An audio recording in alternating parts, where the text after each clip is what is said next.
Bien, alors. Là, le flux est affleurant. Alors, comment je pourrais démontrer ça? Voilà, comme ça. Que le flux est affleurant. À peu près. Hein, donc, il est dirigé. Donc, il bute sur la partie arrondie. Et puis après, il passe. Donc, toujours au contrepoids à l'arrière.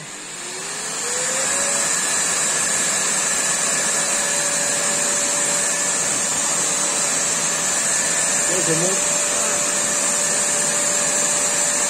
12 cm. Et donc là, le flux va assez loin derrière. C'est pas parfait. J'aimerais bien que tout soit là. Bon, là, il y a même une partie qui est là. Voilà. Ok. C'est au max.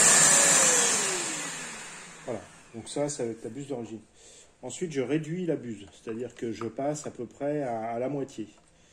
C'est-à-dire que j'étais à 280 mm carrés et là je passe à 143 mm carrés en rectangulaire. Voilà. Rectangulaire, 280 mm carrés. Donc là, j'ai une buse qui fait 26 mm de large par 5,5. Donc ce qui m'amène à 143 mm carrés de sortie. Voilà. Donc je vais envoyer la même puissance.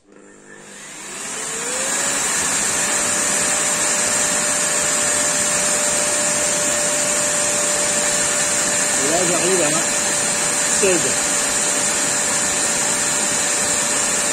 Un peu pas. 16. Côté flux c'est à peu près pareil, hein, ça dirute à peu près au même endroit. Voilà. Voilà, donc buse 143 mm carrés. Donc là en revanche je prends une... Enfin ça c'était une buse rectangulaire. Hein. Et là je prends une buse circulaire et elle fait la même section. 143 mm aussi. Donc j'ai la même vitesse de flux en théorie, à un poil de machin près. J'ai la même vitesse de flux en sortie. Donc on va voir ce qui se passe. Voilà.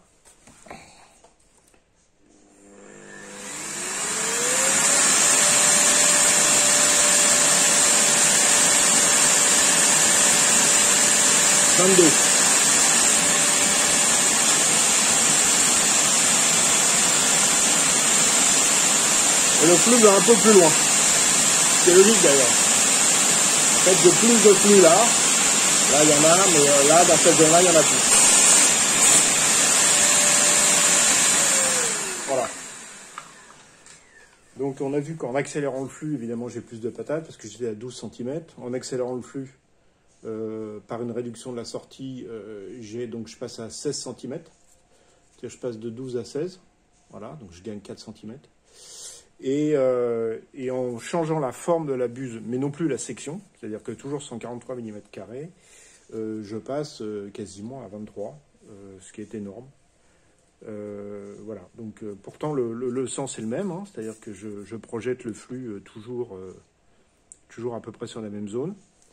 Il descend un petit peu plus bas derrière, pas énormément, mais un peu plus.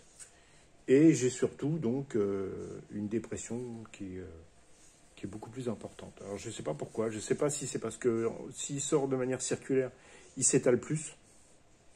Alors que là, quand il sort en rectangulaire, il est déjà très étalé et il se disperse sur les côtés. Et donc en fait, il y a moins de portance. Je ne sais pas du tout.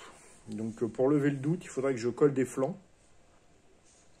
de chaque côté, de manière à diriger le flux et à voir si j'obtiens cette fois une différence entre la buse circulaire et la buse rectangulaire. Voilà.